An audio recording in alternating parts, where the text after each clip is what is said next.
Hey, ladies and gentlemen, welcome to the ULoL Campus Series 2017 presented by the Collegiate Star League. You're going to watch the best of the best in the Collegiate League of Legends world go head-to-head to compete for thousands of dollars in scholarship prizing. I'm Joshua Piscator Lee here back with Bill Jump Carter, the original collegiate duo. What's up, dude? We are here. We're back. It has been a long time, my friend. It has been quite a long time indeed since we've got a chance to not only cast League of Legends, but cast some collegiate League of Legends at that.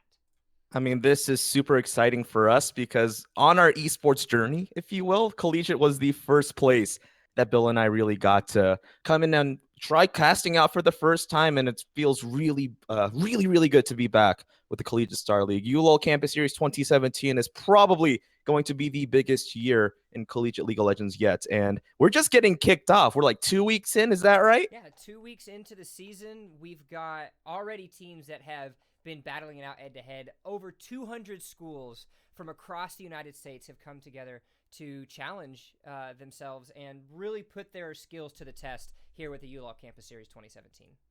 And of course, we're not going to show all 200 schools tonight because that would take way too long. Our matchup for tonight's stream is going to be Indiana University of Kokomo versus Goshen College, another Indiana school. Both schools currently sitting at 1-1 in the standings. So early on in the season, getting wins now, super important. Without a doubt. And as we are here in Season 7 as well, the champion pools and the meta has shifted drastically. It's the year 80 carries died, as they're loving to call it. But we're just seeing... And Ziggs came to life in the bot lane. Such a cycle of change across the board. You've got tanks making a rise back up in the top lane. The carry jungler meta is slowly creeping back. And then the mid lane, you've got Faker playing Katarina last night. You've got control mages. Anything and everything is up. And this is probably the most sense of variety I think we've ever seen in League of Legends to date. Then again, in the collegiate scene, I feel like we typically see a lot more variety than you're going to typically encounter when watching pro play, whether you're watching the LCS, both EU, NA, whether you're watching LCK, LPL, what have you. The really cool thing about this level of play is the fact that a lot of these players are going to be coming out with their comfort picks, things that they're used to playing, and we're going to see a lot of variety that you don't typically get to see in professional level play. So we're into Champ Select, between Indiana University at Kokomo and Goshen College, which is going to call them IUK because that's a lot of syllables, Bill. There's too much That's too talking. many. It's too much. We can't do it. There's no way we can share the excitement if we have to spend half the time pronouncing their names. But Kokomo is At going to least it's work. not BBQ Olivers, am I right? Oh my gosh, very, very true indeed. But something to note about both of these teams as we do get into Champ Select, you're going to see Kokomo on the left side, Goshen themselves taking up the right, is the skill discrepancy between these two teams. Generally, we're used to seeing the top tier play, your Masters, your Challengers. Well, these teams are a little bit down the rung. They're both 1-1 as far as the division for North 9 goes. However, at the same time, they're generally sitting in a little bit of that lower elo, and so this might change what we're going to see here in this Champ Select as we see the Leona and the Victor band away immediately. And this is something that's cool because in the collegiate world, obviously your first priority, if you're in school, is I'm assuming it's actually going to school and doing well in your classes. So, like Bill said, not going to see the highest of high level of play. But the cool thing about collegiate is the fact that anybody who wants to participate, as long as you know you were the lucky ones to snag the spot for your school, anybody gets to participate. You get competitive experience. You get a chance to make new friends, play in tournaments, maybe make this a career like Bill and I did for ourselves. The world of collegiate esports is popping. There's something for everybody. It's not just about try-harding all the time. Although these guys are going to be going pretty hard. Hecker him off the table. Yeah, you're going to see two junglers band away right off of the bat. Vi, we've seen the rise in Vi and just the power that she brings. The early aggression that we saw at the tail end of Season 6 is still holding true here in Season 7. The carry junglers, the aggressive junglers definitely have their place. And with two Triforce junglers hitting those very early spikes in the Vi and the Hecarim, certainly something both of these teams are keeping track of as we enter this Champ Select. Now, jungler is a little bit weaker compared to the preseason patch when camps gave you way too much XP. Still, the jungle is definitely one of the most impactful roles in the meta right now. Braum going to be taken away by IUK from Goshen. Goshen with the last ban. See what first picks are available. We're talking about tanks in the top lane. Maokai making a bit of a resurgence, doing pretty well into picks like, Poppy and the like, in addition to the new Keystone Mastery that just gives you a massive shield every time you hard CC somebody feels pretty good as Maokai. It really does. And you have to remember as well, this is not the professional scene. And so we're not going to see the 10 ban system implemented, where it's usually the first few bans of the OP picks, as they like to call them, and then floating down into player specific. It seems very specific here. 3 support bans, not something that you're used to seeing quite often, but with the rise of these poke heavy supports, these damage supports, you think of Malzahar and Karma and Brand and something of the sort, that could be an option here for Lost Person and the Kokomo squad. I think it's hilarious that you said support and then you followed it up with 3 champions that if we play them support I don't know what you're talking about. right? Like Malzahar, I guess Brand was always kind of in there, especially Albus Nox Luna, the Liquid hype. But Renekton actually going to be first picked by IUK. Definitely going for comfort. Gangplank and Jax immediately locked in on the red side, though. So not what we're used to expecting. We generally see those early style aggressive junglers pop up, but with Jax needs a little bit more time to scale. Doesn't have very reliable CC unless he has his team to be able to follow up in the ganks. But then the Gangplank popping up as well. Has the range to be able to deal with the Renekton, but by and large, he does win those early duels. There are a lot of things that Goshen can pull off with their team comp. Immediately when I see something like a Gangplank and a Jax, I start thinking about 1-3-1, split pushing, poke, disengage style compositions, but have to see exactly where that goes. Kha'Zix making a bit of a comeback in Season 7, in addition to the mid lane, showing a ton of variety. Ahri, always kind of in the meta, sometimes not super popular, but definitely somebody that we've been seeing more and more. Lots of mobility coming out from Aston. It is. You see mobility, but you also see power spikes. The power of the early game in the Kha'Zix, in the Renekton, and the Ahri, once they hit that level 6 spike, that tells me that Kokomo is going to be aggressive. It tells me that they want to win the early game and really try to snowball themselves a victory, as we see the Alawi as well as the Ezreal here get picked up for Goshen. Okay, there are a lot of things that can happen here. Technically, most of these roles can be flexed to a variety. Gangplank can go top and mid. Alawi, I guess, can go a variety of places. You can technically still flex Ezreal to mid lane as well. So it looks like Goshen have a lot of flexibility in exactly where to send these champions. But I'm guessing it's going to be a Gangplank mid, Alawi top. We have seen crazier things happen. I'm pretty sure 30 seconds ago we mentioned Malzahar support. The fact that that's meta kind of tilts the hell out of me. Caitlyn Karma, one of the safe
You see both of these teams starting fairly simple. You take a look at what you're having in Season 7. With the preseason changes, we do have plants now. Those are a thing, you know, growing plants across the jungle. The jungle also got changed around. It hits a little bit harder early, so you're going to see both junglers starting off at their blue buffs and then rotating themselves around. Standard leash across the board. Nobody taking any kind of experience on the jungle camps for their lanes, as we do see both teams head themselves in the lane. Standard setup here as we get right into it. So like the only real disparity we see so far is the fact that Arsenic is starting top side, starting his blue side. Number 1 feeder a little bit late to lane. He was helping his teammate Leash, so we'll see if the other team, Goshen College, use that to their advantage. Thunderlord's being procced early onto Ruasa in the mid lane, gonna cost him a little bit of health. Gangplank, very scary once he hits level 6, and I think that's the theme of this game, Bill. Hit level 6, see which team goes hard. Without a doubt, and you take a look at that early power spike that you're gonna have on the side of Kokomo, you have to wonder, what is Goshen really going to do to kind of counteract these opportunities that they have for themselves? Because you have a Jax in the jungle, like we mentioned in Champ Select, not the strongest, very conditional CC, relies on a lot of help from the teammates to make something happen, or some kind of flash in the process. And so you're gonna have to find a way, if you're James, to have some sort of counter ganking pressure, because if not, this Kha'Zix is really going to rain some havoc as the hook lands on the lost person. Really gonna equate to a whole lot, though. One-time dealer, though, gonna lay the tentacles down. Never want to go on an Unalawi too hard. Does a lot more damage than most people expect. But yeah, talking about the team comps again on this Jax pick in particular, I know a lot of Jax players, whenever they have their leap strike up, they kind of go in and don't think about anything else. But the team comp of IUK is horrifying to jump into, as it looks like James actually going to look for a kill in the top lane. Going to get the stun off onto number 1 feeder, but he's just going to slice and dice his way out. Staying alive, 3:30 on the clock, no blood spilled yet. Yep, didn't have to worry about wasting flash. That also gives vision to Arcanic and the rest of the Kokomo squad to know exactly where that Jax might be. You can see Arcanic himself lurking around the mid lane, wanting to try to make something happen, but it doesn't look like that's going to be the case, as Rasa doing a fantastic job at poking down Maston and keeping this Ahri at bay. Arsenic baited his own teammate into taking a whole bunch of damage. It's like, guys, I'm here for you. Bro, bait it, bro. It's like, oh, I don't think it worked. Now I have to chug all my potions. Left with 0 as of right now. Both mid laners, actually, no potions. Arsenic gonna jump in anyway, though. Wasa taking a whole lot of damage, but gonna survive. Very delayed gank there from Arsenic. Didn't pop any of the summons on Triasa, but it does look like he wants to invade into the jungle now. Gets spotted out by the ward, is going to end up backing off. But no, just as I say that, it looks like he might end up meeting James here in the jungle. He has vision. Uh-oh. They know Arsenic is there. James and one-time dealer can pinch, but it doesn't look like they want to go after the bug right now. James going to continue on clearing his Raptor camp, asking for a little bit of help, as Arsenic still being annoying as one-time dealer and number 1 feeder. Still going at it in the top lane, but as we see in most tank battles, just a bunch of slapping. Eventually somebody runs away. Looks like Arsenic actually putting a decent amount of pressure onto James, chasing him out of his own jungle. It is, but look at the difficulty that he's having onto this. Even though you can see him with the XP lead, level 4 to level 3, look at how much farm James has been able to accumulate. 22 to 9, mind you. Granted, that isn't involving in a whole lot of extra experience, but the gold will rack up over time if Arsenic isn't able to turn that pressure into kills. To be fair, Arsenic hasn't taken his Raptor camp yet, and I'm pretty sure that camp gives you like 7,000 farm. It's kind of confusing in the jungle right now, because you have certain camps that give you a ton of minions that count as 1 apiece, and then you have other ones that, you know, give you the full XP, but it's only 1 monster. So in terms of gold, it translates to only a 50 gold lead. So it looks like Arsenic gonna look to earn gold the old-fashioned way, jumping on to one-time dealer, looking for a sushi dinner, and it looks like Octopus is on the menu as he falls. IUK picking up first blood. Fantastic pressure by Arsenic to recognize how far up one-time dealer was pushed up onto things. As we can see some sort of engage, Josh Moss wanted to make something happen with James, but wasn't able to quite get it. Minions were in the way, but back up to that top lane setup, none of the summoners were blown on the side of Kokomo. The flash is up from one-time dealer, so now not only do you have the lead from the Renekton and the items that he's going to be able to accumulate, on top of the farm with the wave pushed up the way it is, but now that's going to be a summoner spell down and another opportunity for Arsenic to show some pressure.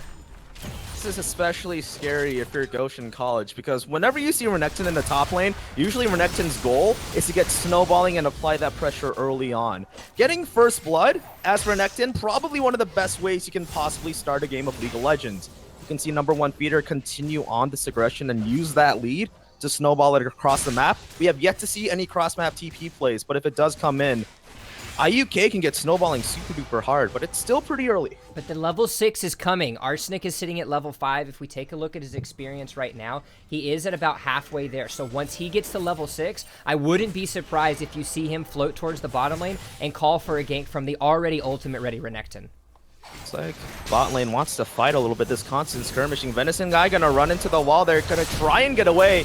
Gets rooted in the process. This Ezreal's going very, very low. Just trying to get out of there. Finally flashing out. The headshot not gonna do enough damage, but now it's Josh in the midst of two members of IUK. The hook comes in. Venison looking for a way back into the fight, but he's too low. Too scared to go all the way in. And now it's one-time dealer in the top lane. Jumping onto this Renekton.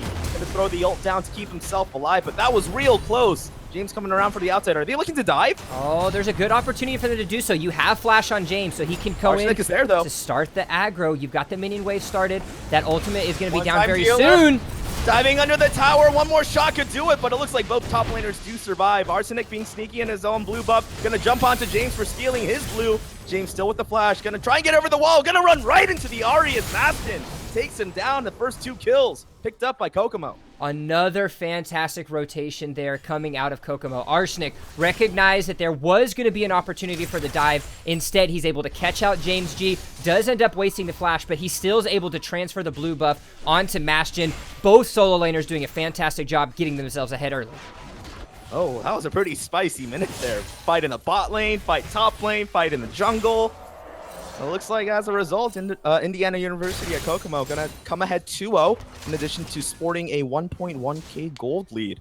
Only 8.5 minutes into the game, that gold lead can get out of control. And a lot of this gold lead is coming out of the CS discrepancy that you see.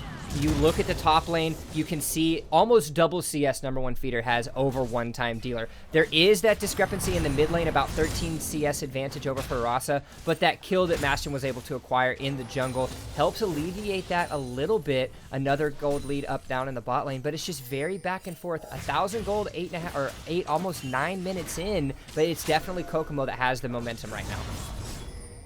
See Kokomo looking to apply that pressure in all lanes. Even the bot lane as Lost Person, you know, they're not like worlds ahead. Going for that Frostfang early on to apply a little bit more pressure, have a better early game to transition into that mid game that we said was going to be so big for IUK. Seems like it's setting up pretty damn well for them. Level 6s across the board with number one feeder sitting at level 8. Ahead of one-time dealer on the opposite side of the map. Rasa going pretty low, gonna stay alive. Orange is OP, dude. It is indeed, and you can see how aggressive Urasa went. He knows that he can get this poke damage off onto Bastion, and so instead of going for some sort of magic resist or survivability, or even health, mind you, with the Phage, he instead decides to go for that Sheen, and it's working off flawlessly as he has that 2-wave advantage, as he's able to do a fantastic job. Once he gets these level 9s and is able to build up that Trinity Force, there is going to be a threat that this Gangplank will provide for his team. In addition to the threat of no matter where you are on the map, he's on the enemy team. He can just throw down that cannon barrage anytime he wants to. Looks like these top laners going to throw down the old-fashioned way. Number one feeder going pretty low, has the ultimate. Second time he burned it to try and stay alive, and it looks like there's a skirmish the bot side as well. Here's that cannon barrage that we were talking about.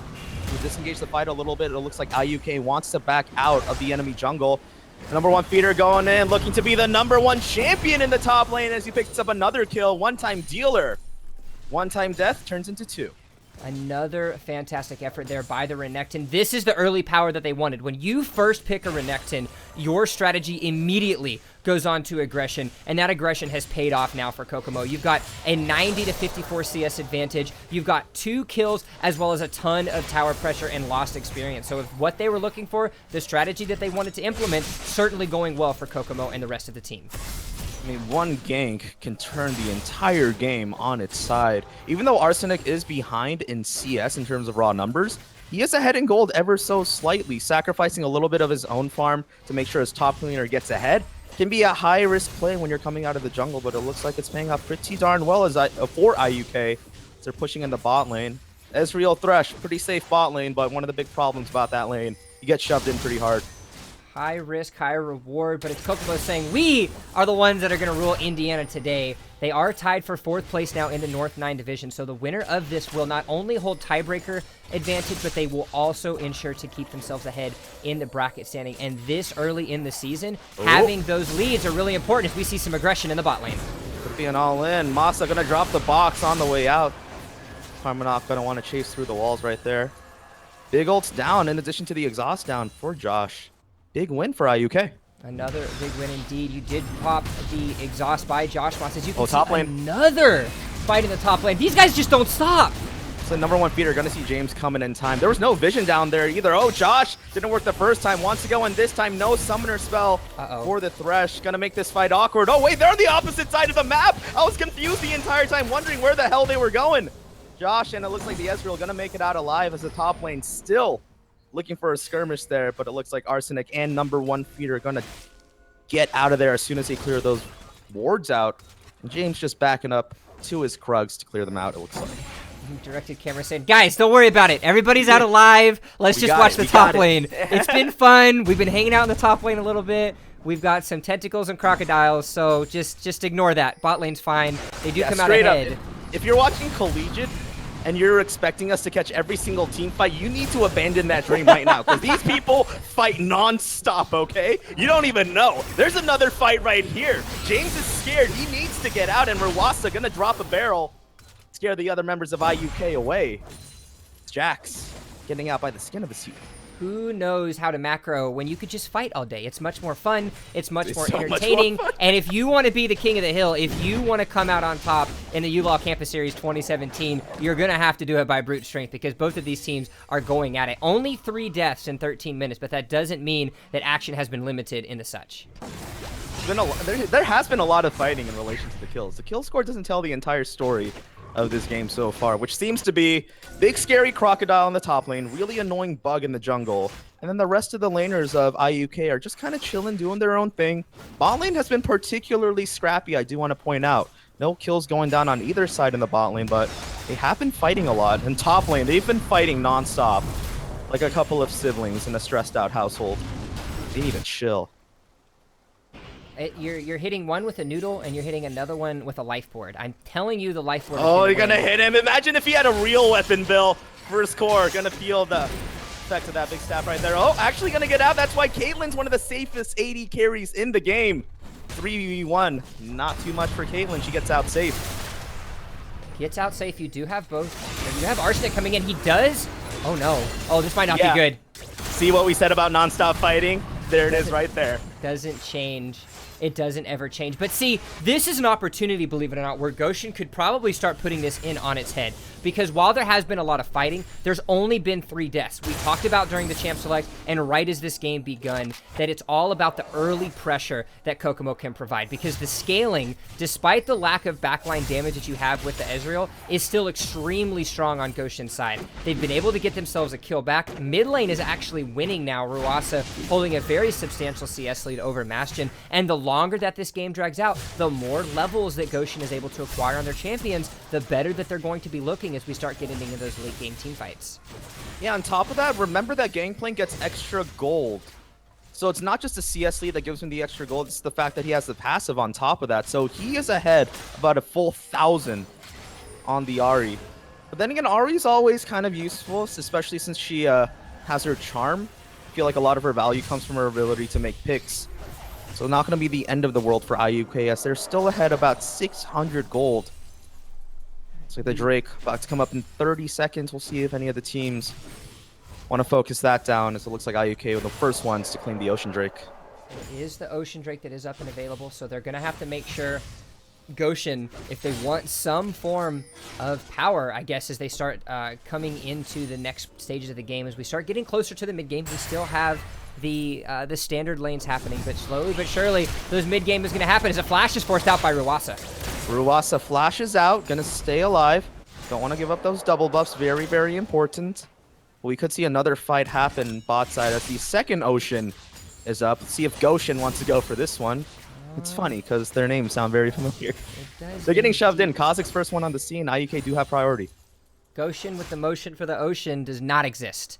as you have jungler in the top lane and the solo power of the Kazakhs taking out that. Now, not only are they going to be able to secure their second dragon in a row uncontested, but it's going to be the Ocean Drake stacked up. And with a sieging style composition, the range that you see from the Ahri and the Caitlyn could prove to be extremely vital once they decide to actually group up and start doing such. Well, one way to counter double Ocean Drakes is just to kill whoever has them, and I guess James wants to jump in on this Renekton to make it happen. Number 1 feeder, pretty tanky with that Black Cleaver though. Gonna stay alive, but Mastin looking for a roam down bot side. Arsenic also roaming around the bot side. We could see a 4v2, even a 5v2 dive happen in the bot lane here. Be careful, no vision on them. Venison guy and Josh, they fell into the trap. Here comes Mastin. He's looking for the commitment. Venison gets away somehow. Arsenic gonna jump in, finish off the Ezreal. Now Josh, the only one alive for Goshen College.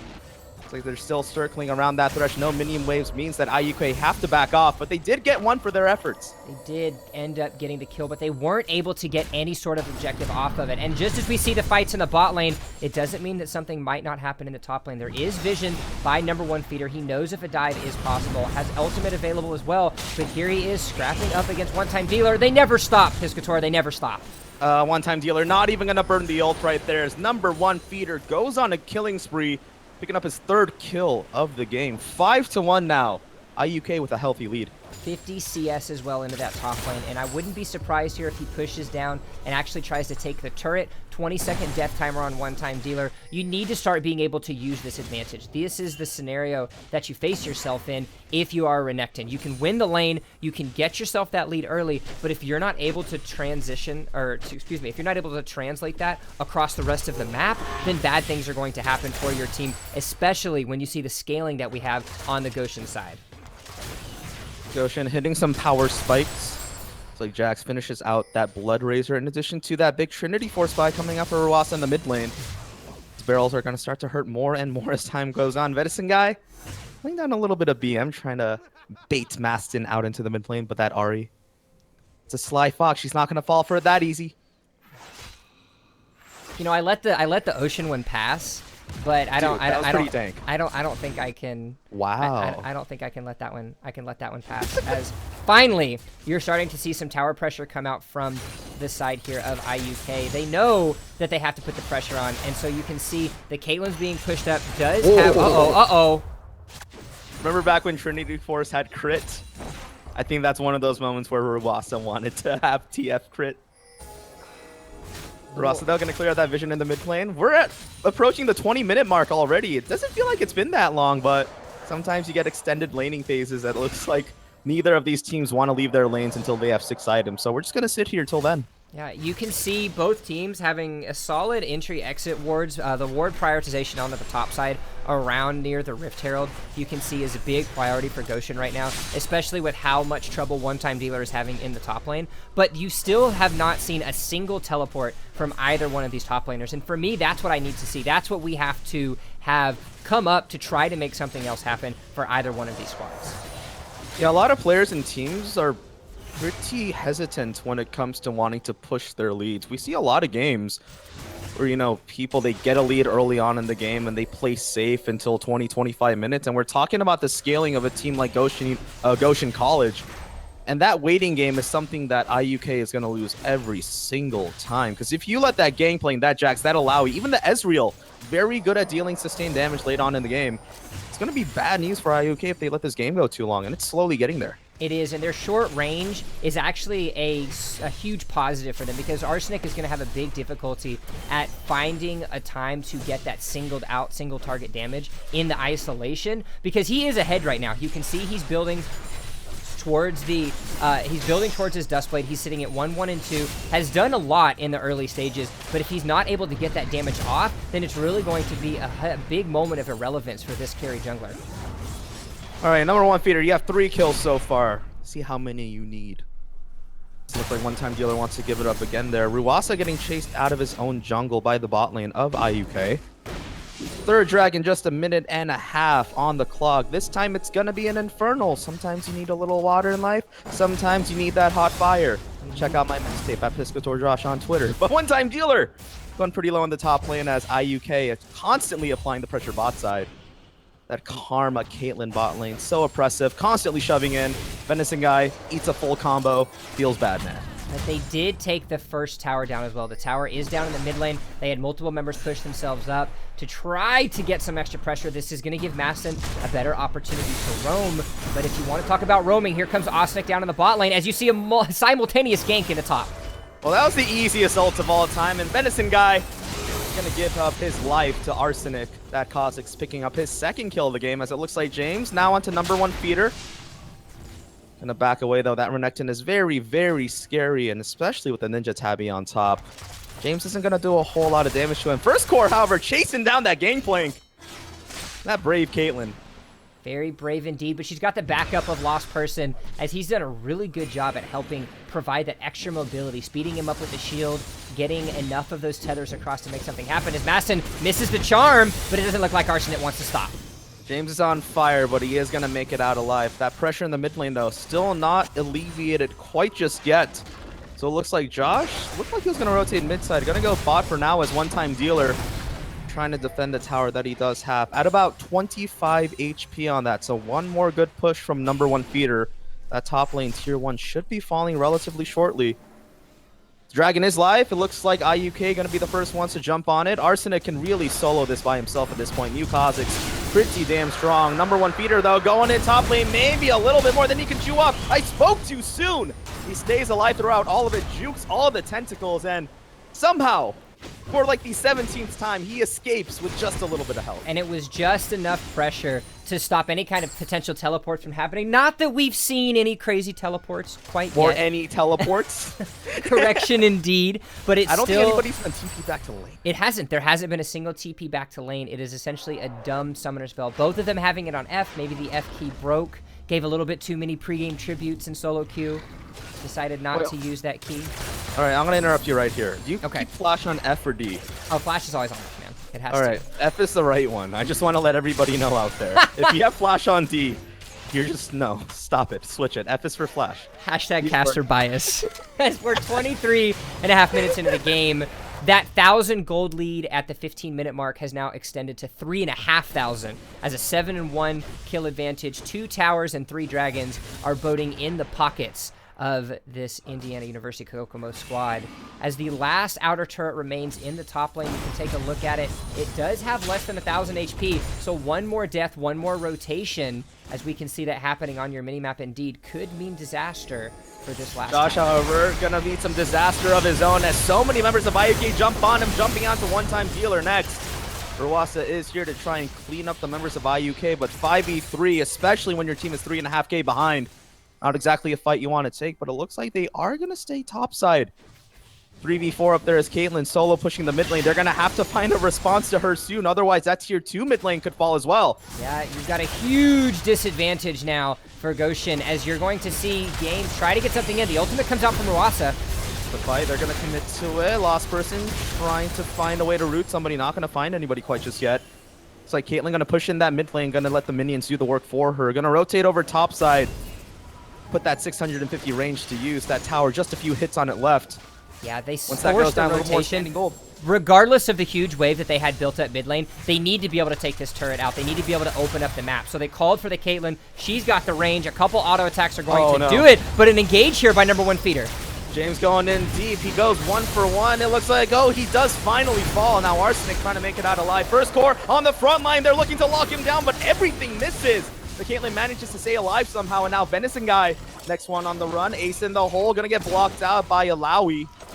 IUK, 2 members pretty darn low. They're gonna shove in the rest of this top wave and look to back, pick up some new, fresh items with all that gold they have in their pockets. But first off, probably gonna have to deal with that wave bot side, as they have like a wave and a half of minions to deal with. That's a lot of gold you're gonna let go of. It's a lot of gold, but look what I see here from a very smart decision, mind you, from Kokomo. Not only are they able to open up the map now, they trade 1 for 1, but they get the major goal in taking down that turret. But now they're going to send #1 feeder onto the bot lane.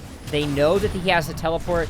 Bear in mind, you, at 26 minutes in the game, it's a very relevant opportunity. You get the solo pressure and the solo isolation damage from Arsenic, as well as 2 items being completed on a Bastion. So a big opportunity if they do decide to be able to have that. You can see Lost Person starting to prep it with the ward removal, but now with this position and the pressure that number one feeder provides cross map, one-time dealer and the rest of Goshen are going to have to find a way to deal with him because he is a very strong Crocodile. 4-0 into 265 farm at the 26.5-minute mark. That's pretty darn impressive considering this level. James, however, gonna take his blue buff. Arsenic just gonna fully commit to this, going 3v1. Gonna invis himself on the way out to make it out alive. Here comes the rest of the team. The plan to blow himself around the wall to stay alive. Josh missing hooks here and there. Number one feeder, no ult available on him anymore.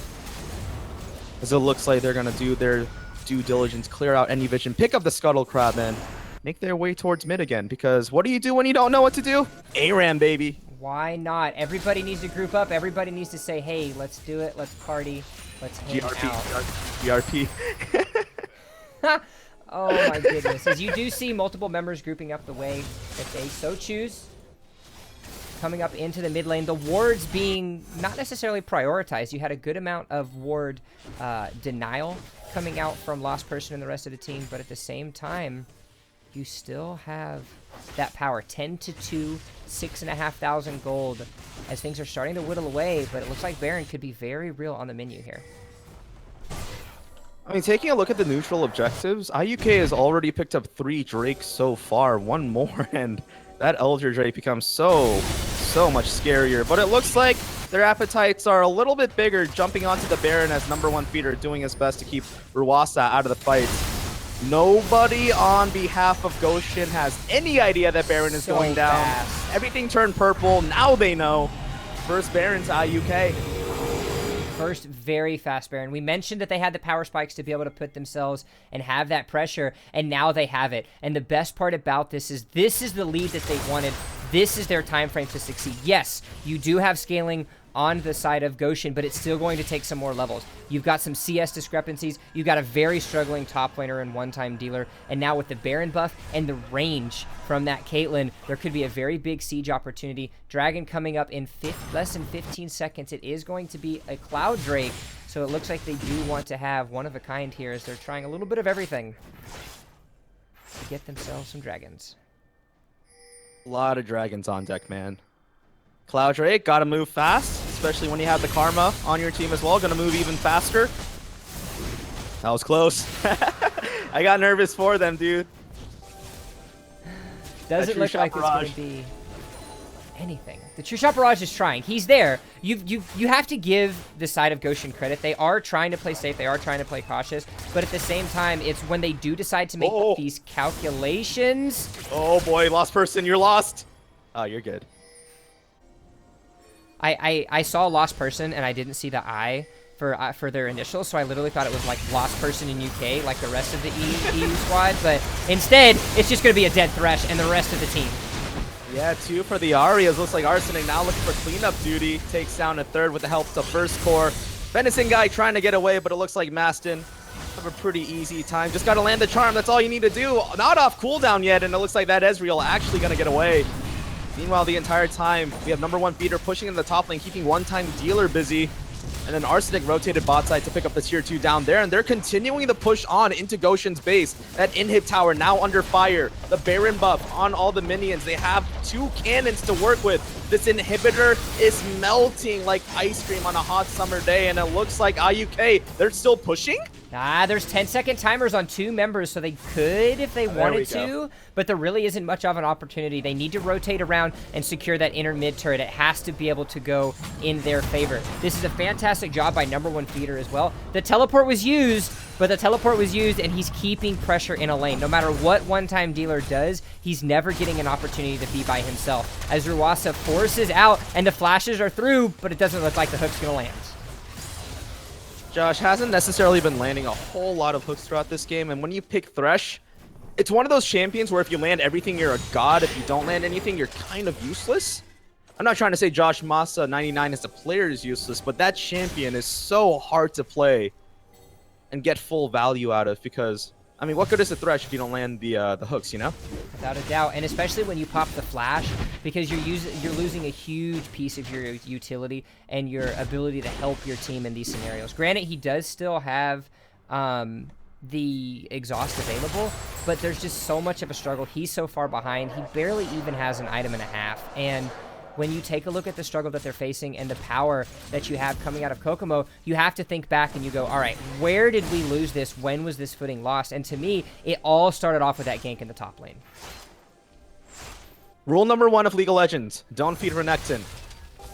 Hey, Bill, what did Goshen do? Fed the Renekton? Do I The win? rule! Do I win? I don't think they're winning. Not in terms of math and logic, at least. I have thrown bigger leads, though. I will say that much. No game is over until the Nexus falls. I say that with 100% honesty. And like 100% experience as well. Yeah. Dude, half the games I play with you, I swear to God. It's fantastic. Unless you're playing Corki and then all things just go to hell. As Mashton lands himself a charm, but it's going to be a very quick disengage as the Mantra speed up coming out of Lost Person pops through. They're sieging down. You don't have, or you have just a little bit left. Scratch that. Nothing left of the Baron buff, but that doesn't mean that they still have the power. Double attack speed items on the first core, so he's going to be able to pump these towers down very quickly. Ari trying to go in deep there. Maston still looking for it. Nah, just looking for the tower. One shot to kill it. It's like Maston looking for the charm. Max range not quite going to hit. One-time dealer taking a whole lot of damage, though. Oh, Venison guy going to get jumped on Thunder North. It's not quite enough, but it looks like Caitlyn going to find the shot instead. Rasa trying to go in with the cannon barrage, but zoned off by 2 members of IUK. The redemption comes down to heal up the members of IUK as they continue their siege into the mid lane.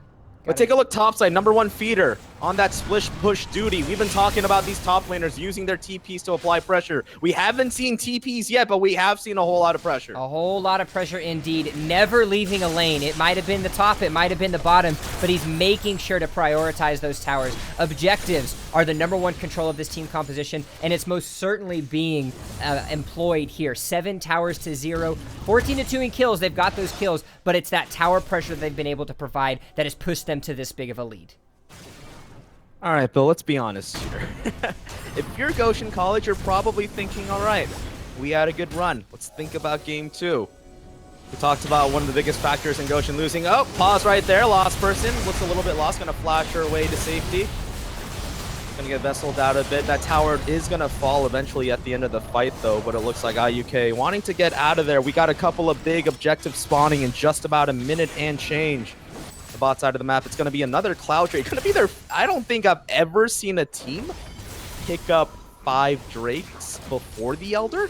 And they're all if different. They pick up they're that all Elder, different. it's going to be scary. That's the thing. No Is not only do you get the multiplicative damage that the Elder provides with the more Drakes that you accumulate, but these are different Drakes. It's one thing to have triple fire for excess of damage, triple ocean for a lot of regen and adding to your siege potential, but this is 2 in 1. They're going to have a huge extra repertoire of stats being added onto it, which is going to make this team that much scary. They have 2 deaths across the board, 1 into your support and 1 into your jungler. The carries of this team all have kills, and what's really been able to throw this off the mark is the pressure that Arsenic provided. We knew this needed to be his staple point for this game. We knew that needed to be the number 1 priority, and he's done just that. He's given the kills over 10 assists, more than Lost Person, mind you, and it's that kind of pressure that's helping them keep this lead that they have. 13,000, 34.5 minutes.